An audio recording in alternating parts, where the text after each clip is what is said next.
Todos hemos sentido alguna vez ese deseo profundo de, no sé, de apretar un botón de reinicio en nuestra vida, de un verdadero borrón y cuenta nueva interior. Pero, ¿y si esa renovación fuera algo más que un simple borrado? Si fuera, de hecho, la obra de amor más colosal que podamos imaginar. Hoy nos sumergimos justo en esa idea, en el corazón de la transformación espiritual. Y es un viaje fascinante, ¿eh? Porque vamos a tocar dos conceptos que son, digamos, el motor de la vida cristiana: la justificación y la gracia. Pero la idea no es dar una clase de teología, para nada. Es entender cómo, según esta visión, Dios actúa para transformarnos, para sanarnos del pecado y lo más radical de todo, para invitarnos a participar de su propia vida. Ante Dios. ¿Qué es esa cosa llamada gracia? ¿Y cómo se supone que funciona en el día a día? Queremos entender esa danza, esa colaboración entre la iniciativa divina y nuestra libertad. Bien, empecemos por el principio, justificación. Creo que para muchos la primera idea que viene a la mente es algo legalista. Pienso en un juez que golpea el mazo y dice, deuda perdonada, culpas borradas. Pero lo que proponen las fuentes es infinitamente más profundo. Muchísimo más. El catecismo dice que no es solo remisión de los pecados, sino también santificación y renovación del interior del hombre.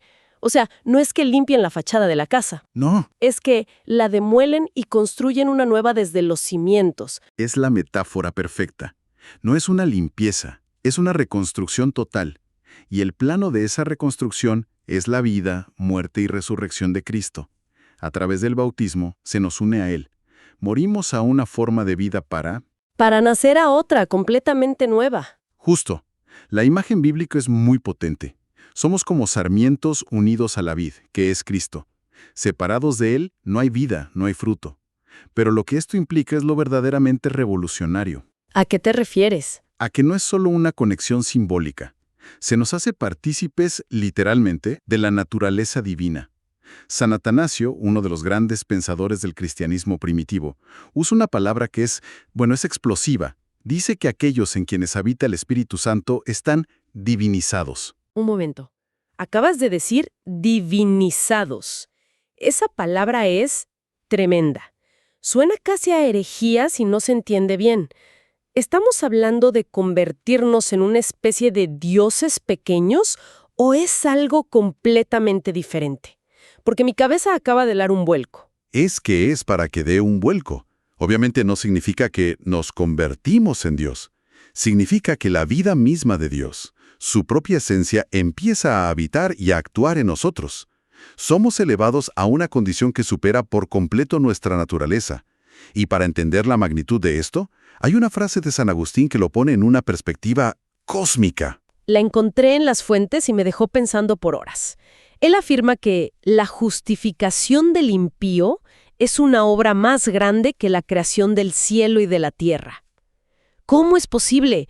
¿Más grande que crear las galaxias, las estrellas, el universo entero? De entrada suena una locura, ¿verdad?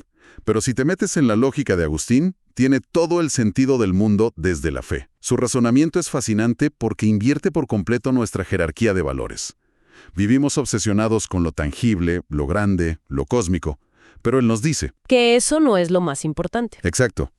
Nos dice que el acto más radical de amor de Dios no fue crear galaxias, sino sanar y transformar una sola alma rota. Valora lo interior y eterno por encima de todo lo exterior y temporal. Pone el foco en la psicología de la redención, no en la física de la creación. Entendido. Así que la justificación es esta remodelación total del alma, una obra de amor tan personal e íntima que es más valiosa que el cosmos. Pero claro, cualquier gran proyecto de construcción necesita energía, una fuente de poder. Si esta es la obra, ¿cuál es el motor que la mueve? Supongo que aquí es donde entra ese otro gran concepto, la gracia. Exactamente. La gracia es el combustible divino para esta transformación. Es una de esas palabras que hemos oído 1000 veces. La definición formal la llama el favor, el auxilio gratuito que Dios nos da para responder a su llamada. La palabra clave ahí es gratuito. Es un regalo, algo no ganado. A mí me gusta pensar que es la energía divina con la que Dios nos dice, tú solo no puedes con esto, déjame ayudarte. Pero no es solo una ayuda externa, ¿cierto? No es como si Dios nos empujara la bicicleta por detrás. Para nada. Es una participación real en la vida misma de Dios. Nos hace sus hijos adoptivos, nos introduce en la intimidad de su familia. Y para que no se quede en algo abstracto, las fuentes lo dividen en diferentes tipos o modos de actuar.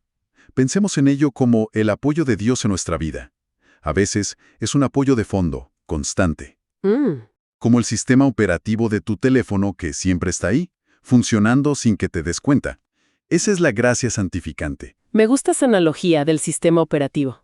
Es algo que se instala en el bautismo y te da una nueva capacidad estable para correr las aplicaciones de la vida divina, por así decirlo. Te hace compatible con Dios. Exacto. Pero luego están las intervenciones puntuales. A veces, en medio del día, recibes una notificación emergente, un pop-up divino que te da una idea clara, una fuerza que no tenías. ¿Un impulso? Un impulso para hacer lo correcto en un momento clave. Esas son las gracias actuales. Son los empujones de Dios en el camino. Sistema operativo de sonido y notificaciones emergentes. La analogía funciona muy bien, pero la vida es más compleja. ¿Qué pasa con las grandes decisiones o los roles que asumimos? Pienso en el matrimonio, en ser padre o madre, o incluso en las responsabilidades de un trabajo. ¿Hay ayudas específicas para eso? Absolutamente. Y aquí la idea de la gracia se vuelve increíblemente práctica. Existen las gracias sacramentales, que son como las apps específicas que se instalan con cada sacramento. La del matrimonio te da la fuerza para la fidelidad y el amor diario, la de la confirmación para ser testigo de la fe.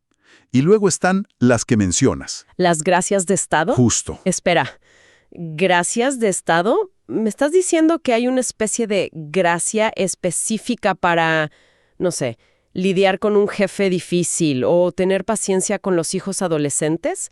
Suena un poco demasiado específico. ¿No es simplemente ser una buena persona? Es que para ser esa buena persona en esas circunstancias tan concretas, se necesita una ayuda a medida. La gracia de Estado es precisamente eso. La certeza de que cuando asumes una responsabilidad, ser madre, médico, maestro, Dios no te deja sola con tus propias fuerzas. Te da el auxilio adaptado a los desafíos de esa vocación particular. La ayuda de Dios no es monolítica, se adapta a cada rincón de nuestra vida. Esto me lleva a una pregunta que seguro muchos están haciendo. Si todo es obra de la gracia, si Dios nos da el sistema operativo, las notificaciones, las apps y la ayuda a medida, ¿cuál es nuestro papel? ¿Somos simples marionetas o espectadores pasivos en nuestra propia salvación? Es el punto crucial de todo el asunto. Y la respuesta de la tradición cristiana es una de las ideas más bellas, la colaboración. La iniciativa siempre, siempre es de Dios. La gracia nos precede, nos prepara y nos llama. Pero, y este es el gran pero, esa gracia no anula nuestra libertad. Ah, claro. Al contrario, la sana, la fortalece y le invita a cooperar. O sea, no es que la gracia nos obligue. Para nada. El Concilio de Trento lo formuló de una manera muy clara. El hombre no está sin hacer nada en absoluto al recibir aquella inspiración, puesto que puede también rechazarla. Dios toca a la puerta del corazón, pero la manija está por dentro. Nosotros tenemos que decidir si abrimos. Y en esa cooperación entra otra palabra que, a mí personalmente, siempre me ha generado ruido. Mérito. Suena a que podemos ganarnos el cielo con nuestras obras, lo cual parece chocar de frente con la idea de que todo es un regalo gratuito de la gracia. ¿Cómo se reconcilian estas dos cosas? Es una aclaración delicada, pero esencial. Y tienes razón. La palabra mérito en nuestra cultura significa ganarse algo por esfuerzo propio. Aquí el sentido es distinto. Si lo miramos desde una justicia estricta, como si fuéramos iguales a Dios, no hay mérito posible. Claro, la distancia es infinita. Es infinita. Todo lo que tenemos, incluida nuestra capacidad de hacer el bien, lo hemos recibido de Él. Entonces, ¿por qué usar la palabra mérito? Porque lo maravilloso, según esta visión, es que Dios mismo, en su plan de amor, ha querido libremente asociarnos a su obra. El mérito de nuestras buenas obras se atribuye primero a la gracia de Dios que nos impulsa y, en segundo lugar, a nuestra colaboración. Es como si un padre le diera a su hijo lápices y papel de la mejor calidad y luego el niño le hiciera un dibujo. El padre, al colgar el dibujo en la nevera, no está premiando la capacidad del niño para fabricar papel, sino su respuesta de amor al usar los regalos que le dio. Esa es una imagen muy poderosa. Dios corona en nosotros sus propios dones. Es un cambio de mentalidad total. Crecemos en una cultura donde todo es ganado. El mérito es tu sueldo, tus calificaciones, tus logros. Y aquí la idea es que tu mayor mérito es saber recibir un regalo y responder a él. Es humilde y un poco desconcertante, la verdad. Totalmente desconcertante para nuestro ego. Por eso, la actitud que resume esto a la perfección es la de Santa Teresita del Niño Jesús. Su cita en las fuentes es conmovedora. Ella escribe: «En el atardecer de esta vida, compareceré ante ti con las manos vacías. Con las manos vacías. Quiero revestirme de tu propia justicia y recibir de tu amor la posesión eterna de ti mismo. Lo cambia todo. El mérito no es un trofeo del orgullo, sino el fruto del amor que Dios sembró en nosotros y que le devolvemos con las manos vacías, confiando solo en Él». Bien, si conectamos los puntos, el panorama se aclara. Tenemos la justificación como una nueva creación interior. La gracia como la vida de Dios actuando en nosotros, dándonos el poder para esa transformación. Y nuestra colaboración, nuestro mérito, que es simplemente nuestra respuesta de amor a ese don inmenso. Pero todo esto no puede ser un fin en sí mismo.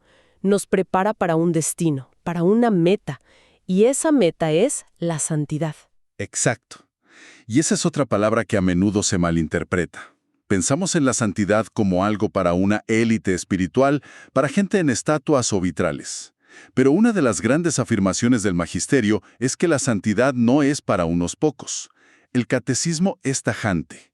Todos los fieles, de cualquier estado o régimen de vida, son llamados a la plenitud de la vida cristiana y a la perfección de la caridad. Es una llamada universal. Pero luego escuchas el mandato de Jesús que citan las fuentes. Sed perfectos como vuestro Padre Celestial es perfecto.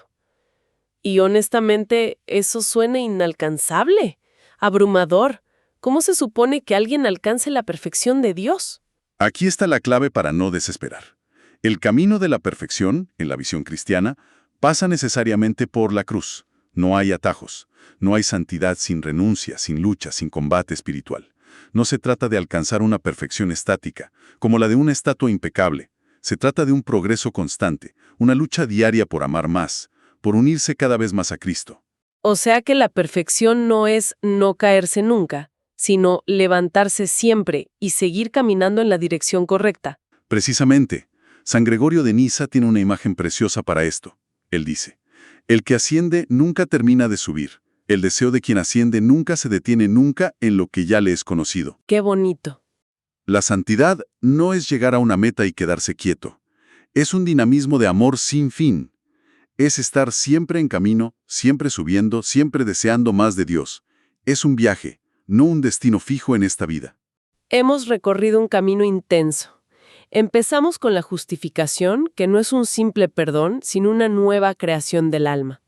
Exploramos la gracia, no como un concepto abstracto, sino como la energía de Dios operando en nosotros de formas muy concretas. Vimos que nuestro mérito no es más que nuestra humilde y libre colaboración con ese regalo. Y todo culmina en la santidad, que no es para una élite, sino la vocación a la que todos estamos llamados. La gran idea que une todo es la de sinergia. La vida cristiana se presenta como una asombrosa cooperación entre la acción gratuita y todopoderosa de Dios y nuestra respuesta libre y amorosa. No es una lista de reglas que cumplir para ganar un premio, sino una relación de amor que nos transforma desde dentro. Es, quizá, la aventura más grande que se le puede proponer a un ser humano. Y para cerrar, todo este análisis de la vida en Cristo culmina en una invitación de Jesús que es increíblemente directa y personal. Si alguno quiere venir en pos de mí, niéguese a sí mismo, tome su cruz y sígame. Y esto nos deja con una reflexión final. Considerando que la gracia de Dios nos capacita para todo, la pregunta que queda flotando es, ¿cuál es esa cruz concreta en la vida diaria de cada quien, en la familia, en el trabajo, en las propias luchas internas, que, al ser abrazada por amor, se convierte en el camino real hacia esa santidad y esa unión plena con Dios?